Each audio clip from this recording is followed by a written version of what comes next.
Yes, आप लोग newspaper पढ़ते होंगे, आप न्यूज़ देखते होंगे कि अमेरिका में क्या हो रहा है।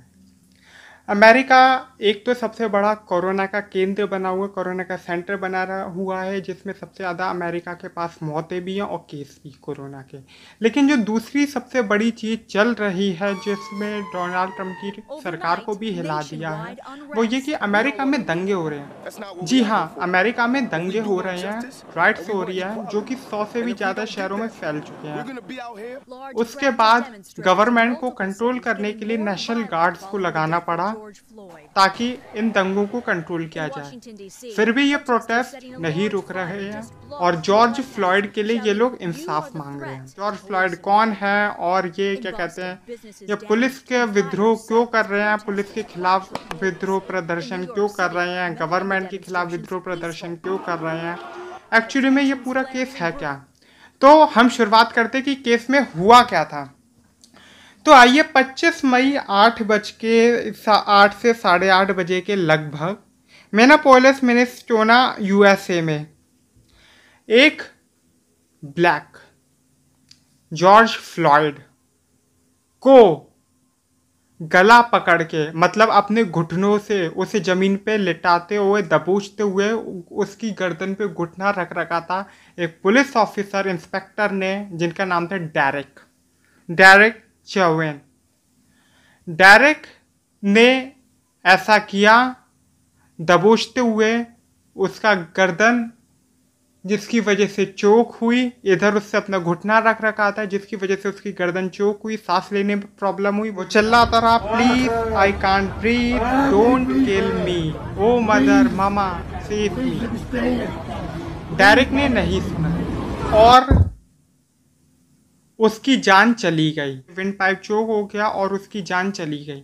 अगर हम बात करें तो जो ऑफिसर डेरेक है, जो पुलिसमैन था जिसके साथ 3 और थे, उसका ये कहना है कि जॉर्ज फ्लॉयड के खिलाफ एक कंप्लेंट थी जिसपे $20, मतलब ये था कि उसने फ्रॉड किया $20 का। एक स्टोर कीपर ने उसके खिलाफ कंप्लेंट लिखाई थी $20 का। $20 की अगर मैं आपको इंडियन रुपी में बताऊं तो कुछ 1500 रुपये। 1500 रुपये के लिए उसने उस आदमी की जान ले ली।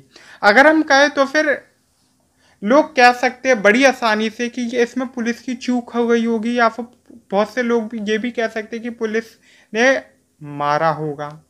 एक्चुअली में ये पूरा केस आता पुलिस ब्रूटैलिटी का, और पुलिस ब्रूटैलिटी का ही ये केस नहीं है। इस केस में जो सबसे गौर फरमाने वाली बात है, ये केस पूरा का पूरा रेसिज्म का है, जिसमें एक वाइट ऑफिसर ने एक ब्लैक को मार दिया। एक्चुअली में हम ऐसे देखें कि एक वाइट ने एक ब्लैक को मारा। अमेरिका में रेसिज्म, कलर डिस्क्रिमिनेशन के आधार पे सबसे ज़्यादा होता है। यूँ तो अमेरिका में अगर हम बात करें तो Indians anti Chinese, anti Indians, anti Mexicans, anti Asian, anti south Asians, anti African, सब पे वो किया जाता है कि अमेरिका एक सबसे हेट्रोजीनस कंट्री है, जहाँ पे हर देश के, हर रिलीजन के, हर कास्ट का, हर कम्युनिटी का आदमी रहता है।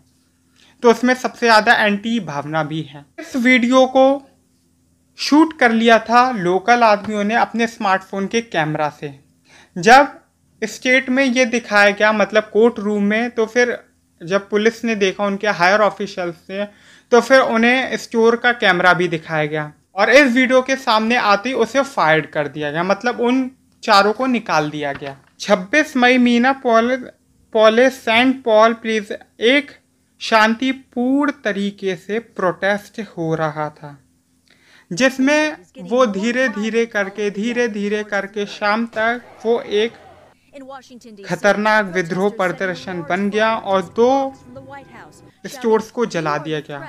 लेकिन जब इस विद्रोह को दबाने के लिए उधर की गवर्नमेंट ने रबर बुलेट्स और टीयर गैस का इस्तेमाल किया, तो इससे भीड़ भड़क गई और भीड़ भड़क गई, वो हिंसक हो गई और हिंसक इतनी हो गई कि जैसे कि मैंने बताया कि स्टोर्स जला दिए वो। और ये जो प्रोटेस्ट था, ये 100 से भी ज़्यादा शहरों में फैल गया, जिसे रोकने के लिए नेशनल गार्ड्स को बुलाया गया। अगर हम बात करें तो यूएसए में एक थोड़ी मेंटेलिटी कह सकते हैं कि एक पुलिस वाला अगर किसी वाइट को अरेस्ट करता है या ब्लैक को अरेस्ट किया, तो जब भी वो ब्लैक को अरेस्ट करता है तो वो ये समझता है कि जब भी वो उससे बात करेगा या फिर उसे अरेस्ट करेगा तो वो ब्लैक अपने जेब में भी हाथ डालेगा तो वो गन निकाल के उसे गोली मार देगा। एक थोड़ी मेंटेलिटी है। ब्लैक्स को ठग बोलते हैं। वीडियो में साफ दिखाई दिया था कि पुलिस ने उसे कैसे मारा और उसने कुछ भी नहीं किया था और वो बेचारा कुछ कर भी नहीं पा रहा था, लेकिन पुलिस ने ये आरोप लगाया अपने डिपार्टमेंट से बोलती हूँ, पुलिस डिपार्टमेंट ने ये कहा रेजिस्टेंस इतना मजबूत था कि वो भी हम पे हमला कर रहा था। लेकिन वीडियो सामने आने के बाद आप अच्छी तरह जानते हैं जो 2014 का एरिक गार्नर केस था, वो भी न्यूयॉर्क पुलिस ऑफिसर पे ही आरोप था कि उसने एक ब्लैक को सिर्फ अपनी एक भड़ास। डेरेक के खिलाफ पहले से 18 कंप्लेंट्स हैं जिसमें उसने 3 बार गोली मारी है लोगों को विदाउट वजह। 20 मई को चीफ मडेरा एरेडोना ने ये कहा था कि जितने भी पुलिस वाले वो सब लीव पर हैं और 27 मई को एक फ्रॉड कह सकते जो बाद में गलत एक न्यूज़ फैलाई गई थी जो कि बाद में गलत साबित हुई थी कि make white American great again. और दंगे 29 मई को तक ये दंगे इतने फैले कि न्यूयॉर्क, लॉस एंजलिस, टोरंटो, मार्शे, मिलान, कोलंबस, ओहियो, डेनवर, दे मोंटेज, ह्यूस्टन, लुइसविले, नॉर्थ कैरोलिना और White House in Washington DC. White House के बाहर भी ये होगा। अब हम चलते हैं इसी टॉपिक में। इस केस में जो एक हमें टॉपिक पता चला रेसिज्म का। रेसिज्म का अगर हम बात करें तो रेसिज्म की भावना अमेरिका में ही नहीं बल्कि पूरे वर्ल्ड में कम्युनिटीज ह्यूमन करता है। किसी को ऊपर रखता है तो किसी को नीचे रखता है। अगर हम बात करें जैसे अमेरिका में ब्लैक्स के खिलाफ हुआ वैसा इंडिया में भी आप समझ सकते हैं। इंडिया में भी रेसिज्म है। इंडिया का जो रेसिज्म है वो कास्ट बेसिस पर है। यहाँ पे भी लोअर कास्ट के पर कई सारे क्राइम्स होते हैं। लोअर कास्ट को कई दबाया जाता है। अगर हम बात करें तो क्या सिर्फ 2-3 कंट्रीज हैं? रेसिज्म जैसी भावना हर जगह है। अगर हम बात करें पाकिस्तान में, हमारे पड़ोसी देश में रेसिज्म किया जाता है हिंदूज, क्रिश्चियंस, सिख, माइनॉरिटीज़ पर। और जितनी भी माइनॉरिटीज़ आपको याद होगा पाकिस्तान से ही कट के बना था बांग्लादेश।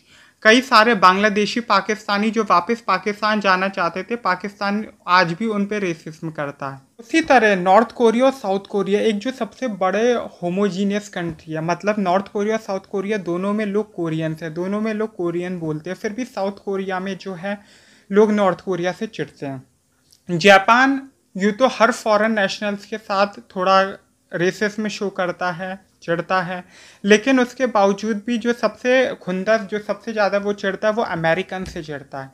वर्ल्ड वार एक सबसे बड़ा रीज़न है। 1999 में 80,000 से भी ज़्यादा अमेरिकन गवर्नमेंट ने जापानीज़ को अपना सिटीजनशिप दी थी।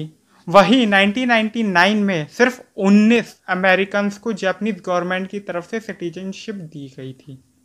ईरान जैसे कि एक शिया डोमिनेंट कंट्री है, शिया रूलिंग कंट्री है, उधर सुन्नियों के खिलाफ कई वो देखा जाता है, वही अमेरिकन के खिलाफ। सऊदी अरेबिया जो है वो शिया के खिलाफ करता है। मिडिल ईस्ट में सबसे ज़्यादा जो है वो फॉरेन नेशनल्स पर किया जाता है रेसिज्म, लेकिन वो अमेरिका के दबाव या अमेरिका के डर की वजह से कुछ कर नहीं सकते। अमेरिका में सबसे ज़्यादा anti American, anti native American, anti red Indians, anti African American, anti Asian American, anti south Asian American, मतलब एंटी यूरोपियन अमेरिकन, सब एंटी ज्यूश अमेरिकन। हम बात करते हैं ब्रिटिश। तो ब्रिटिश ने ब्रिटिश अपने आप को कॉलोनियल एरा में सबसे ऊपर मानते थे और वो बाकी सबको नीचे मानते थे, और एशियंस और अफ्रीकन्स को वो गुलाम मानते थे। इंडिया में जैसे कि मैंने अभी आपको बताया कि इंडिया में कास्टिज्म सबसे बड़ी प्रॉब्लम है। अगर वर्ल्ड में किसी से भी बात करते हैं आज भी कास्ट बेसिस पे क्राइम बहुत से होते हैं। वही बात करते हैं म्यांमार रोहिंग्या मुस्लिम्स के साथ रेसिज्म शो करता है, और वही कंबोडिया जो कि एक खमेर जहाँ की एक डोमिनेंट कम्युनिटी है वो लाओस, वियतनाम और अपने और फॉरेन नेशनल को खमेर अपनाने पे फोर्स करती हैं और वो अदर उसको रहने भी नहीं देते। तो डिफरेंट डिफरेंट कंट्रीज़ में डिफरेंट डिफरेंट जगहों पे रेसिज्म होता है, लेकिन आपको एक बात और जाननी चाहिए कि चाइना एक ऐसा देश है जिसमें आज तक रेसिज्म भी केस दर्ज ही नहीं हुआ, रेसिज्म का कभी रिकॉर्ड ही नहीं हुआ। अगर हम बात करें एक वाइट अमेरिकन या फिर कोई वाइट यूरोपियंस, वो अपने आप को सबसे ऊपर मानेगा और फिर नीचे लोगों को मानेगा, लेकिन चाइना में उल्टा है। अगर आप वाइट अमेरिकन हो या वाइट यूरोपियन हो, आपको सबसे नीचे रखा जाएगा। मतलब जो दुनिया में सबसे ऊपर है, चाइना उसे सबसे नीचे रखता है। ये रीज़न हम एक ऐसा कह सकते हैं कि चाइना रेसिज्म के खिलाफ काम करता है। इसलिए यूनाइटेड नेशन के अकॉर्डिंग चाइना एक ऐसा देश है जहाँ पे कभी रेसिज्म और रेसिस्ट जैसी भावना आई नहीं। तो हम ये कह सकते हैं कि एक कम्युनिस्ट देश जो होते हैं, जैसे कि इवन रशिया में भी ऐसा देखा गया और एक नॉर्थ कोरिया में भी ऐसा देखा गया है कि कम्युनिस्ट देश होते हैं जहाँ पे रिलीजन या फिर उससे ज़्यादा अपने देश को देखा जाता है, लेफ्ट वगैरह की जो आइडियोलॉजीज़ को प्रमोट किया जाता है, उधर रेसिज्म की भावना नहीं होती। क्योंकि जाहिर सी बात है, रिलीजियस या फिर जहाँ पे रिलीजन होता है उधर वर्ग बढ़ते हुए चले जाते हैं, कहीं पे कलर के नाम पे, कलर कास्ट के नाम पे, क्रीड के नाम पे। अब जैसे कि जो सबसे ज़्यादा रेसिज्म जो झेला जाता है पूरे वर्ल्ड में, वो एक वुमेन्स का है। अब सिर्फ 6 ही देश ऐसे हैं, जैसे कि हम बात करें स्वीडन, फ्रांस, डेनमार्क, स्कैंडिनेवियन देश जितने भी हैं, सिर्फ 6 ही देश है जो वुमेन्स को मेंस के इक्वल मानते हैं। अब आप सोचिए 196 यूएन रजिस्टर्ड कंट्रीज में से सिर्फ 6 देश, मतलब 190 देशों में वुमेन्स नीचे आती हैं। रेसिज्म की भावना पे हम और बोलेंगे।